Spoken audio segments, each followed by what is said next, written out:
Hey everyone, I'm back, and I still got the same pile of wood chips. So, let's put more wood chips with it. I find a stone and take it home and polish it and hope it shines, and also there's a chicken. Hey everyone, this is Clayton, and as you may notice from previous videos, we're working on this here owl. And we're going to put these here eyes in there. Well, these rocks, we're going to make them into eyes, and then put them in there. So, let's get to where we were. And where was we? Yeah, okay. So, we were rounding off.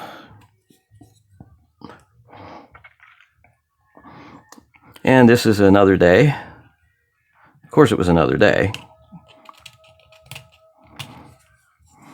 I'm trying to think exactly where I was. Oh my. That happens when you walk away for a day at a time. Gotta work on this, rounding the top of this head off some. Once we get the general, I gotta zoom in a little bit. Yeah, we'll try that. Maybe there. Okay, once I get this general roundy shape rounded, then it'll be a little bit better to put the detail in. Like I said before, you've got to get sort of a generalized idea of what you're looking at before you can start putting any details in it. And to be honest, walking away from it for several hours or a day, that helps. Because you're creating something, and sometimes it's not just, okay, you sit down and here's your 8-hour day. You just sit down and you create all this. It don't often work that way. In fact, it very seldom works that way. Ooh, too deep a cut. Gotta watch cutting. I started to cut like this, and you see that? See how that caught in the grain? So I've got to cut, so I'm not going to be cutting right into the grain. When I'm cutting this way, I'm cutting with the grain. I cut like that, I'm cutting down against the grain, which causes ickiness to happen. Okay, now I've got this rounded enough that I can cut this way, which is what I've been working to.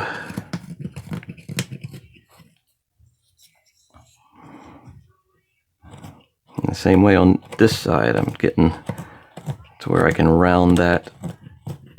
Yeah. Okay, I've got to get this head just a little bit shorter this way. You just got to be careful and watch.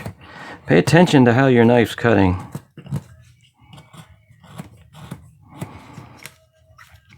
Because when you're at a point like this, you don't want to be slipping that thing off of there, and the wailing will ensue.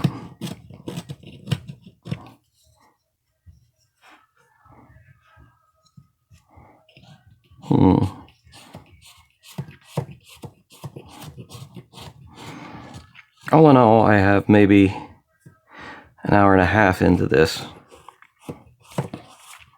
so far. It may seem longer because you've been waiting for videos to come out.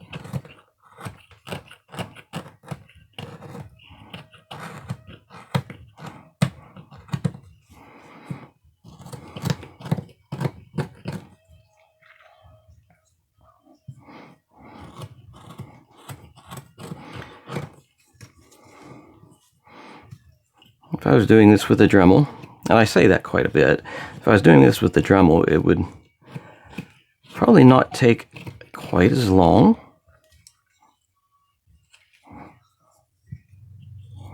I may do one with the Dremel so you can see the difference. Only problem with the Dremel is it's very dusty. So you have to have some sort of evacuation system to get rid of the dust. And that can be as complex or as simple as you want it to be. I mean, it can be as complex as a box that you carve in that has an exhaust fan that sucks the dust out and away from you, or it can be as simple as having a fan here blowing it away, as long as it blows it away enough that you're not breathing it in after it blows it away, which is an issue. Like, you can be in an enclosed room and have a fan blowing the dust away from you, but it's still going to be circling around and you'll be sucking it up in your lungs.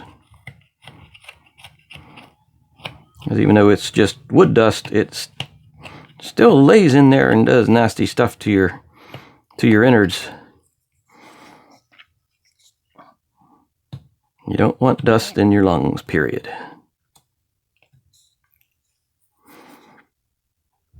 Okay, I'm sort of liking the way this head's shaped back here. But I don't like how this is shaped across there.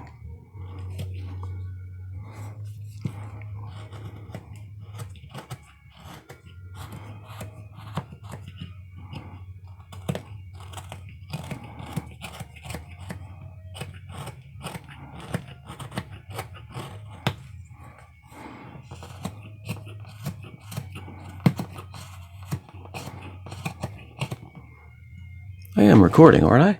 Okay, good.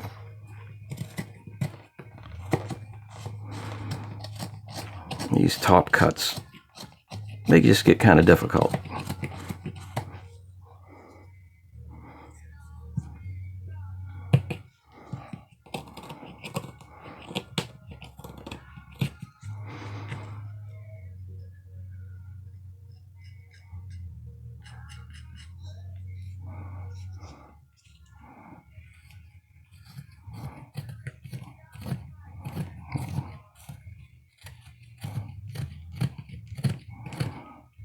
Take some of this off here.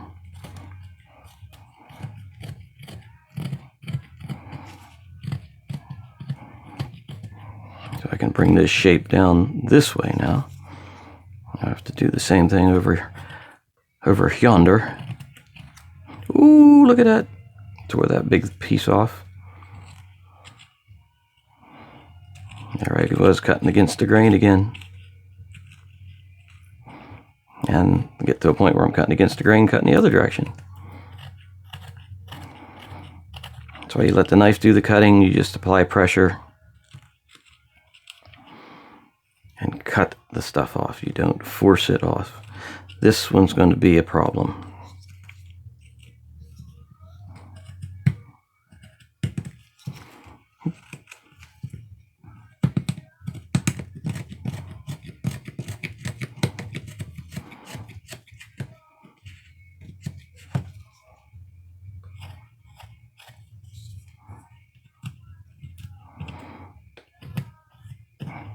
I got some prescription hand cream gel for arthritis, which works pretty good.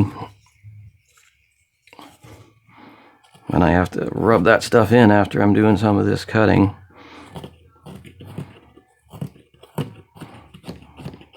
My hands are still pretty strong, it's just that pain and the arthritis or tendonitis. Actually, I think it's all nerve damage mostly that causes a lot of the pain that I have in my hands.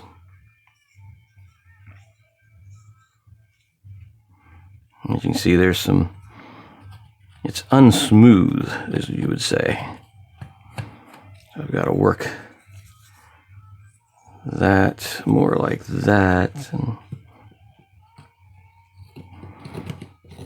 a nice blendy thing going.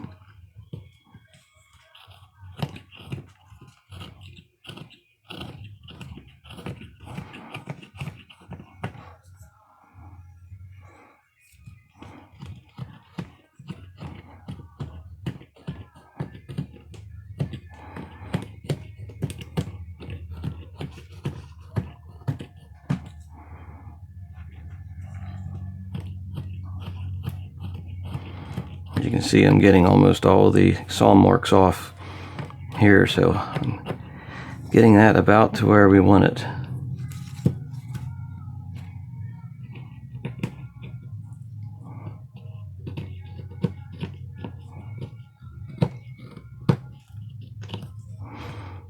Also, it's taking just a little longer somewhat with this one because it's a brand new carving.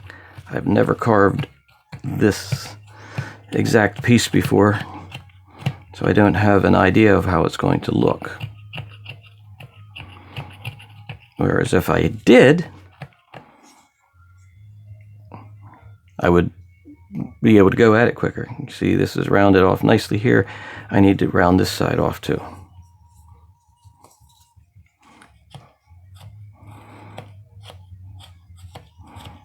When I get this side rounded off,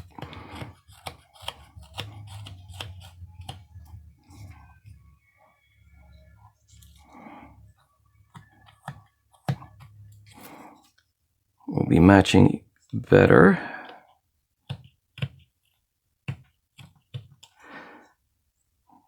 We'll be matching better, and these cut marks will be disappearing.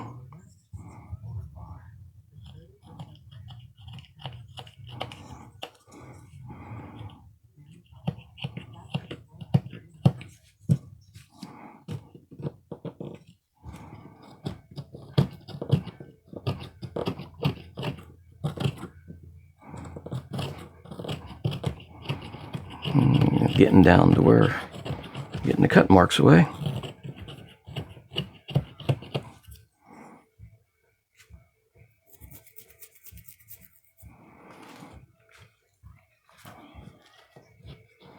Which is getting pretty much where I need to be.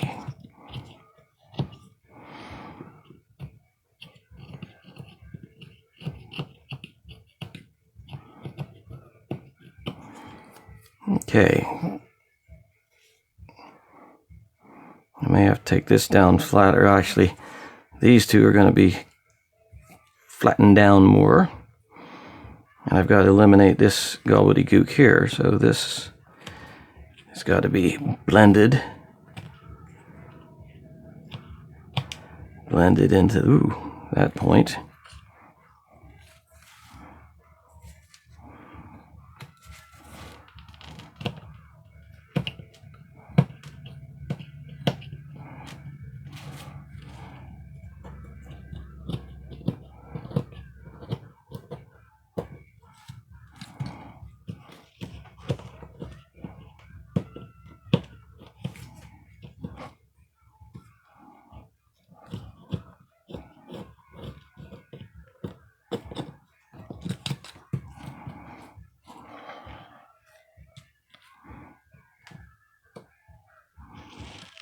As you may notice, this is not centered, and I don't care.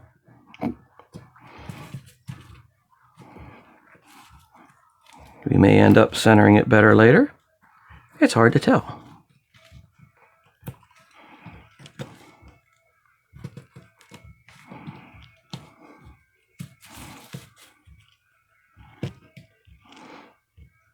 Got to be careful doing this, because you don't want the knife to slip or catch and shave this all off, which would, that just would stink.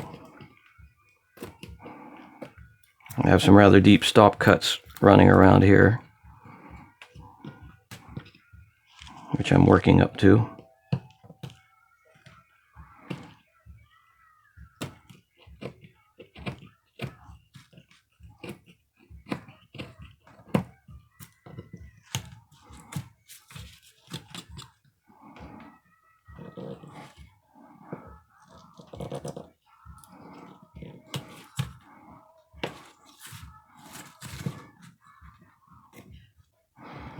Now, if you can see this on the camera or not, but this side's deeper than this side.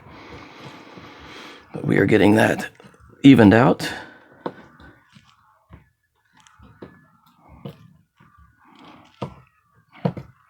And then we will take this and blend it up into this chin-like thingy. I'm not worried about how wide this comes out this way yet.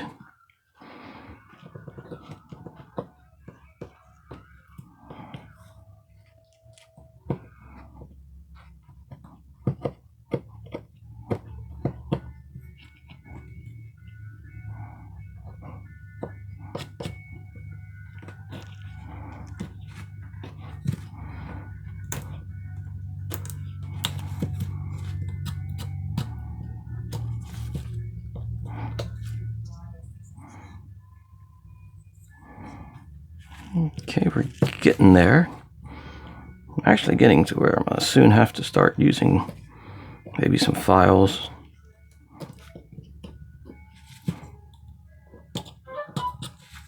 Somebody wants me.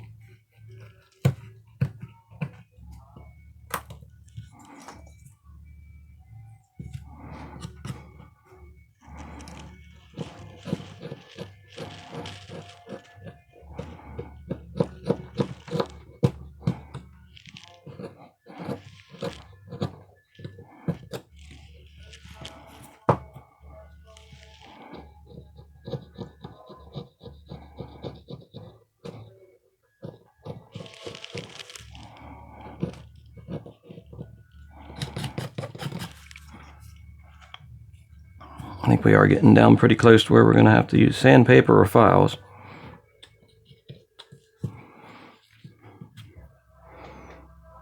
Let me see if I got something around here.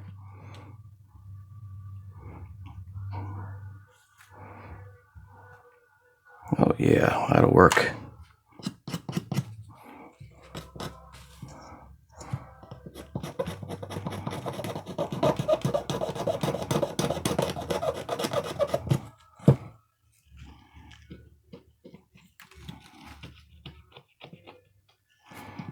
I got a deep stop cut there that I gotta work down to. That's an awfully sharp transition.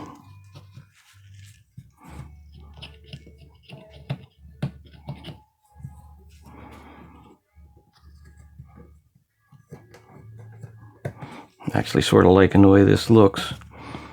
I can blend this down into the back of the head. Same way with this one.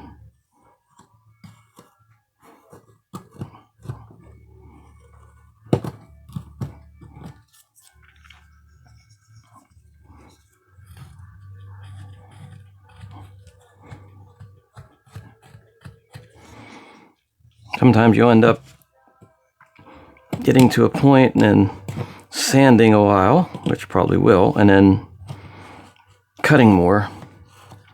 One thing you need to remember, if you sand and then start cutting again with a knife or any of your tools, you want to take and hold on.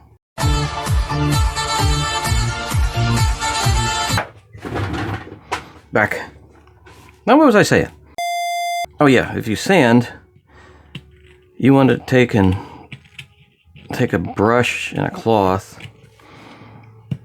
and clean off your wood really well, because you can have tiny bits of your grit from your sandpaper embedded in the wood. You will have that. Not a lot, but a little bit. And what happens is that stuff dulls your knife. So you can be cutting away. Okay, I'm going to take these eyebrows down here. Why is my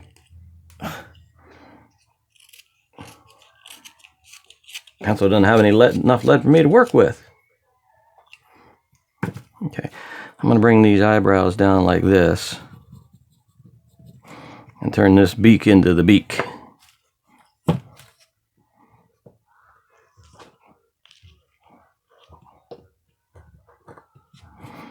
It's like, I'm committed now.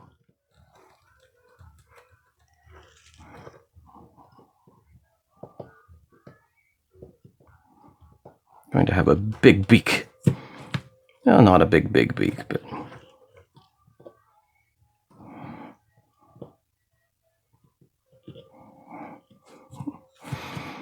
quite often too, when you're doing a carving,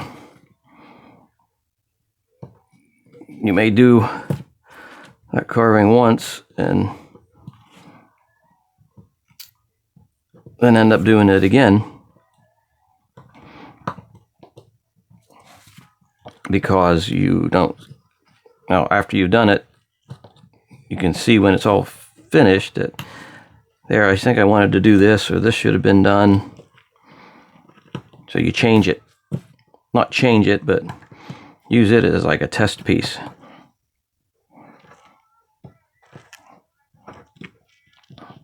It's sort of like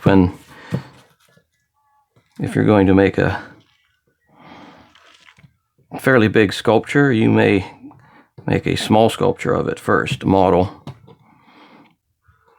and tweak it 50 times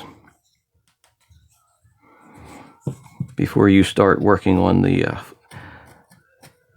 full-size piece. It sometimes seems counterintuitive because it's like you're doing it twice. And it's like, no, you're not. I used to think that myself, actually.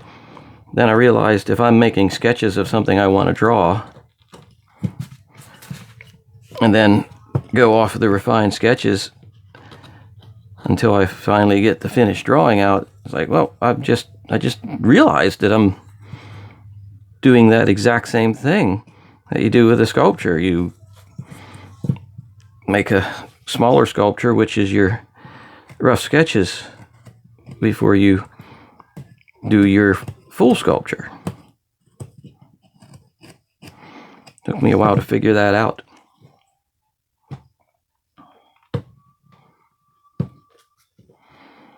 These little roundy spots are difficult. Sometimes a file is better for this too.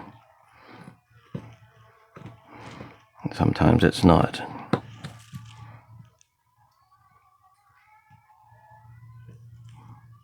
I'm going to make a slight indent here. I should do it with a file. I'd have a little bit more control. But we're going to be rebels and do it this way.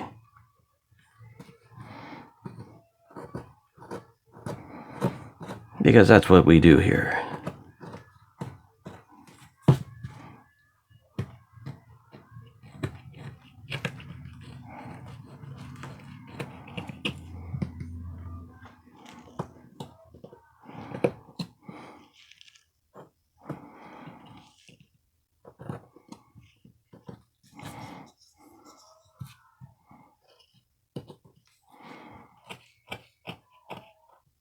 A little bit too deep.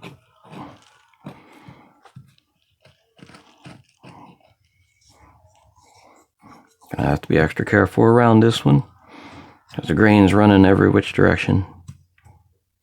Well, my cut's running every which direction. The grain stays the same, but my cuts are all over the place.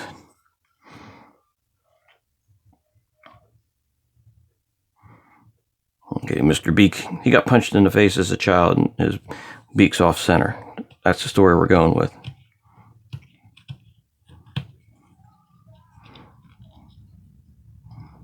He was attacked by the Anti-Owl League.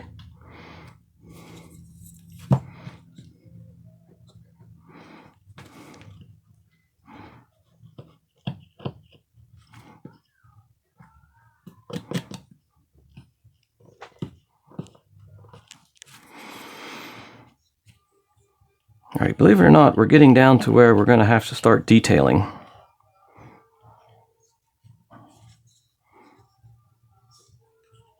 A little more here.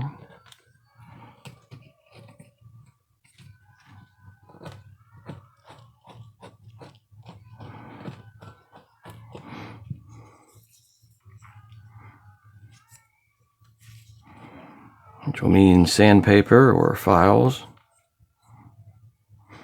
Maybe even the Dremel.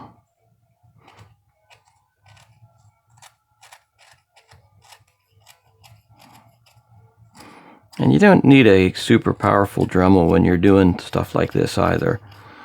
I mean, you can buy a very expensive Forstner, not Forstner, I'm sorry. I can't think of the name I'm trying to think of. You can buy a very expensive Dremel setup, or you can get a El Cheapo Harbor Freight set. Because you're not forcing the cut, you're letting the bits do the cutting. Your bits have a lot to do with what you're doing too. Okay, we are to the point where I'm going to start doing some sanding. Looks like he has a Czechoslovakian beard.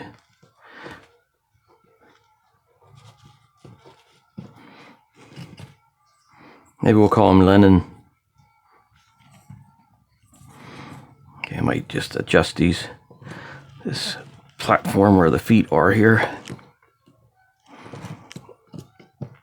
That will be probably the last thing we carve in, the detail on the feet. We'll get that smoothed off and then put the detail in.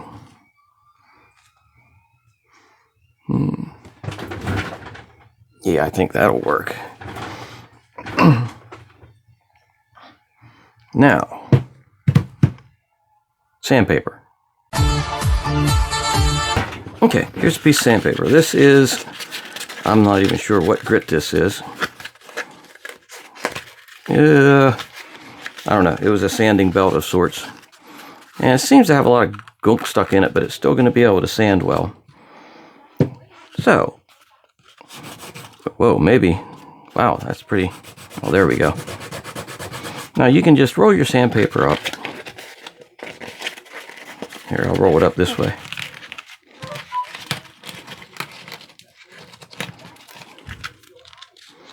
Okay, maybe I'll unzoom a little.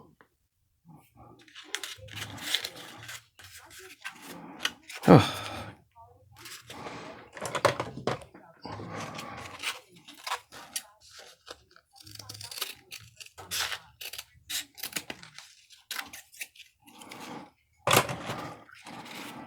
Okay. When you sand, don't press hard down when you're sanding. Okay, just put some nice pressure on it, because all you're going to do is clog up your sandpaper if you press really, really hard.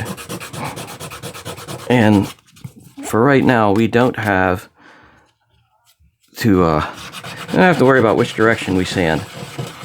Actually, I like to sort of sand circular like that if possible.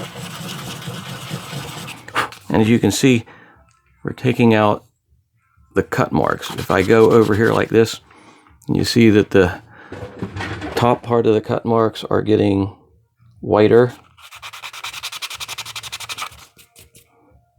Okay, you can see where the facets are, basically. If you're doing stones, that would be your facets. So this is the part where we take the facets off the stone. Okay, and I'm starting here at the top because I'm curious how it's the easiest part. And every couple minutes I like to dust the dust out of the sandpaper instead of forcibly embedding it in there deeply. Or you can flick it with something.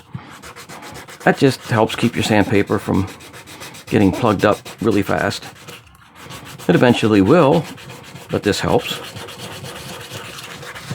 I'm not going to say this is a hack. To be honest, I hate that. And they say, here's a hack for something. It's like, no, it's not a hack. It's something, it's the way you do it.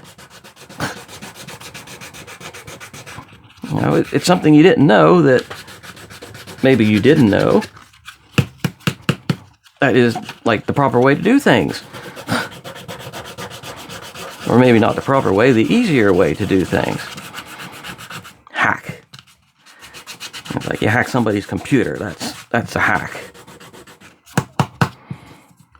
Okay, so that's rounding that off. And depending on what you're doing, your pencil works good too. You can roll that up in your pencil. If you have a curvy place to get into, like right there. Okay, curvy. And it gives it a little bit more firmness so it's not flattening out. And the sanding part takes a while. Okay, so don't hurry. You haven't hurried yourself through the cutting part. You can't hurry yourself through the sanding part either. And you can do a lot of shaping with the sanding. Actually, a brush works good too. A toothbrush. Oh, here, yeah. Toothbrush of destiny. Look, it cleaned that off really well. Don't be afraid to stop every couple minutes and do that. And for right now, don't worry about sanding with the grain or against the grain. You're just sanding. You can find sand and get things nice and smooth by sanding with the grain or against the grain later on. This is just an initial to see what you got type deal. You see I got this knob right here. I want that smoother, so I'm going to take this and gently rasp that down with the fine part of the rasp. Okay, and I'm not really drawing backwards against the teeth on there.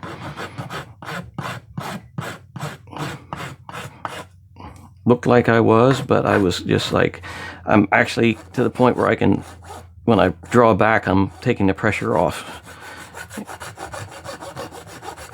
Okay, now look, that's all that took. That's all it took for that.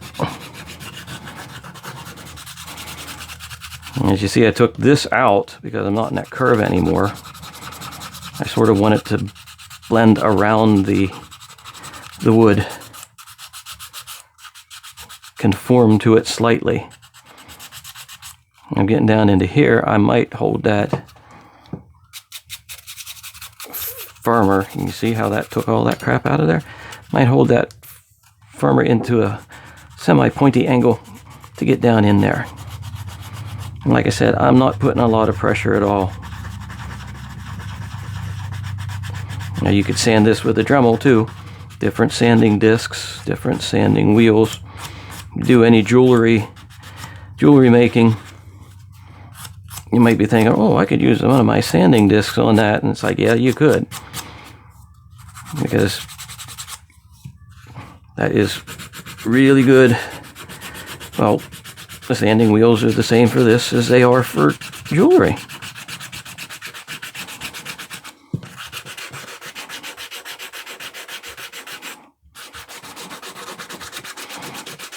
You know, and it may seem like I'm jumping around a lot. Well, I am. I am, because I'm not just going to stand at one spot. It was just like when we were doing the initial carving. I did some here, I did some there, did some there, did some there. I'm going to sand in that same fashion, especially when I'm trying to... Now look, I'm looking down over that and I can see this one's bulged out quite a bit more than that one. I might take this and round some of that off, just a hair. Now, if you don't have a rasp, you can do this with your knife too. But you would take the brush and a cloth and brush out all the sandpaper particles that you may have dropped in there. Okay, it didn't take much. So I'm going to go over this now. And after you sand it and everything's smooth and sort of a uniform state again, then you'll be able to see where you need to adjust, if you need to adjust.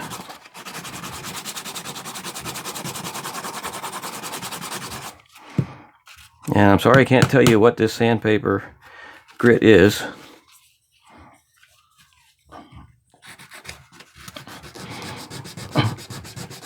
And I couldn't really tell you which one you want to use, to be honest, because I knew this sandpaper was there and I figured this would work well for this. Your best bet is to have couple different grades. And sandpaper's pretty inexpensive. Don't buy the cheapest sandpaper out there. Okay? That's like buying a $1.50 knife at a flea market and expecting to be able to cut like this with it. It's not going to work. You know, stick a crowbar in your wallet and spend a couple bucks for some decent sandpaper. You know, get, like, some of the better stuff is the carbide wet dry sandpaper. Harbor Freight sells, believe it or not. That's actually some pretty good sandpaper, and that would work well for this. This is sandpaper from a belt sander of some kind, I believe. And if you want to, get some different grits of belt sander sandpaper. You know, and it don't matter. Cut the belt. You're using it. You don't have a belt sander.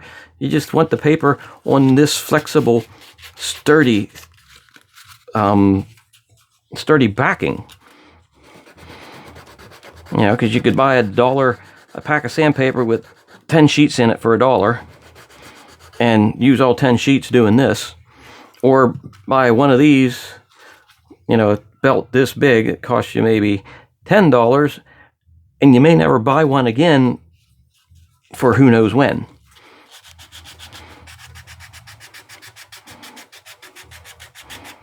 And you'll cut sections like this piece here. Like a section, if this didn't have all the gook stuck in it, this piece would last you a year, because you're not going to clog it, and as you're working with it, you're going to clean it up. Now all this stuff that's in here now is actually, that's Bondo, and that's what I've been using this piece for sanding down Bondo. So you got to look at it that way. Don't be afraid to spend a couple dollars for the sandpaper that you probably won't ever have to buy for another 10 years.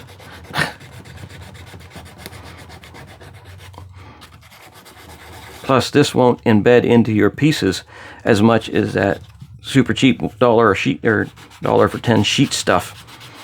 When you're sanding away and you get this far and you look and you have a piece of paper in your hand, and it's no longer sandpaper because all the sand is it's stuck in the wood of your carving, and then it grinds away your knife, and you got to resharpen it.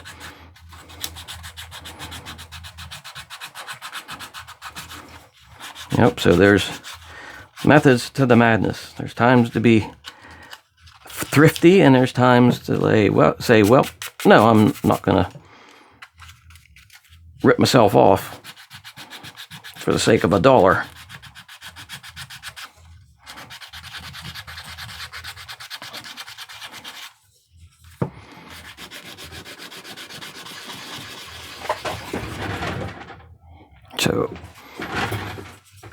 So as you can see,